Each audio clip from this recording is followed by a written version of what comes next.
All right, so now let's talk about this exceptional website that you're going to create, right? And your website homepage should have one focused goal. All right, so when I first started with my site, as I mentioned 11 years ago, my homepage did about 57 different things. I had all these messages on there. I had books, I was doing speaking, still am, obviously. I was doing coaching and marketing, and I had all this stuff. So I was like the shopkeeper that shoved everything that they sell in the store window, hoping that somebody would just drop in. What happened, people not only did not drop in, they went into surf shock. Have you ever landed on a site and just went, wah, right? It's yellow, or there's loud music, or something like that. By the way, no music on any websites, please, ever. I mean, unless you can, you know, where you hit it, where you turn it on when you want to. But have a single purpose on your homepage. The confused mind won't make a choice. They'll just leave and go to your competitor. Have a single purpose. Figure out what you want that homepage to do for you. Now, you can have a website that serves multiple purposes. So maybe you do coaching or speaking or something like that, but your homepage should be a single funnel. People spend on average of 1/50th of a second on websites. That is very, very, very little time. We don't even realize how fast we click off. If you work with a good web designer, and again, it doesn't have to cost you a lot of money, but if you work with a good web designer, they can help you avoid the mistake of having a site that is sort of consumer repellent, right? Where you're scaring people off. Don't oversell on your site. One of the things that you will learn when you start marketing online is that, and by the way, if I'm in anybody's way, just signal me to move over, because I know I might be in front of this projector. The internet demands transparency, right? People who get on and oversell, and you know you've seen those sites, they're the sales pages. I'm not a huge fan of sales pages. If they work for you, that's great. I'm not a huge fan of them.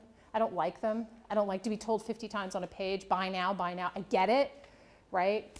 But I think hype, you know, the days of hype are gone. People want information. And there's a debate out there about whether it makes sense to give away a lot of information. I would never tell you to give away your entire book. I would never suggest that. But I do think that information builds trust. Giving a chapter of your book, or and for each of you it's going to be very different. In some form or fashion, my book, Red Hot Internet Publicity, is online, excerpted everywhere. Not entire chapters, but paragraphs, chunks of it. I figure this way. If somebody has enough time that they want to comb the entire internet looking for this book to piecemeal it together, I'll mail them a box of them. I mean, really? Very, very few people will do that. It's never hurt our sales. And as I said, we've been in business long enough to know that you've got to build trust, and particularly, I think, in the publishing and book marketing industry, because much of it is very foreign to the people landing on our site. So that trust factor helps an author, especially a new author, to feel like, okay, they're not just out to take my money, or they're not just out. And the same thing applies to you as well. I always recommend a .com domain name. I think people forget .net and .biz. For a while there, the MOBI, the Mobi sites were kind of big, and I think GoDaddy or whatever was selling them for $55 a domain name or something crazy like that. Make your navigation easy. Don't give people too many choices. You know, it's kind of the toothpaste aisle example, right? Have you been down a toothpaste aisle recently?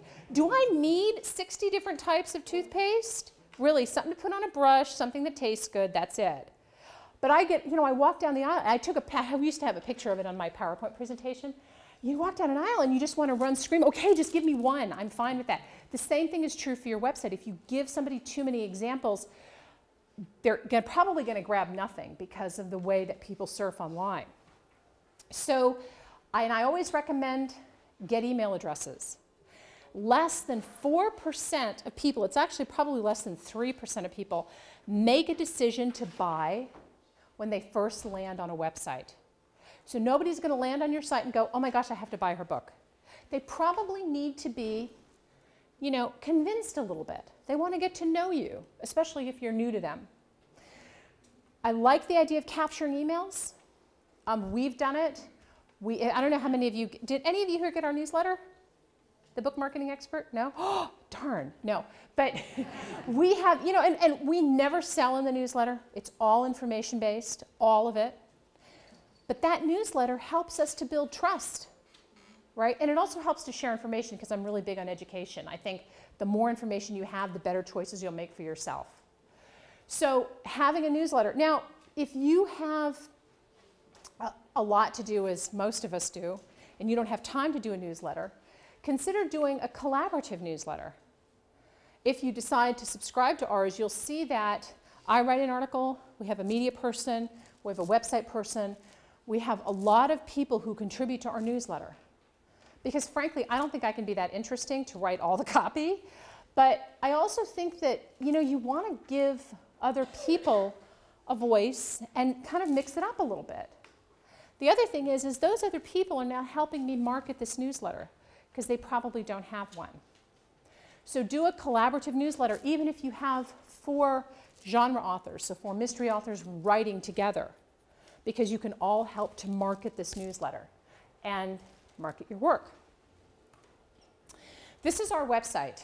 Now, the eye goes from left to right when we, you know, when we read and obviously when we surf. So this is your power area. Whatever you want your website to do, this is where it needs to be. Okay? You will see that our well, you probably can't see it in the back, but our newsletter is right here. Why is our newsletter here and not about our services? Because it goes back to that percentage. And I think, especially in book marketing, unless somebody has been referred to us or was at a conference like, oh my gosh, I want them to market the book, they probably want to just get to know us a little bit better. That's what the newsletter will do. Now you see it, I don't know, again, I don't know if you can read this or not, 52 ways to sell more books. That's our ethical bribe. I believe that there are, thank you, spammers and hackers and all that, people have taken our email addresses and just, I mean, I get put on lists and I'm thinking, how did I get on this list, right? So we're a little bit more hesitant to give out our email address. So something called an ethical bribe, where you give somebody something of value to get something in return. 52 ways to sell more books, right? If you're an author, what do you want to, aside from getting published, you want to sell books, right? So that's our ethical bribe. And yes? Another question. You said that this right corner here is the power area, but everything I've seen about how individuals, when they come to a website, read it, is the F pattern. So that most of what the eye track. So if it's down here to the right bottom or to the right center, it's probably getting lost in the 30 seconds they're giving your first page of your site. No. She said she's seen that the F pattern has been more popular on websites as far as where surfing, how people surf. Yeah. No. And I would actually challenge that by showing my statistics, because when we shifted our newsletter from the left to the right, we quadrupled our signups. So absolutely the right-hand side. And I've talked to SEO people, because I challenge that too, frankly. And you know, one of the things I will say is that surfing patterns do change. So when I wrote the first edition of Red Hot Internet Publicity, it was on the left. And that's where we had our newsletter. But we changed, surfing habits change over time, you know, gradually. So 4 years ago, we had everything on the left-hand side. The one thing that I will say that has not changed is your website is not about you.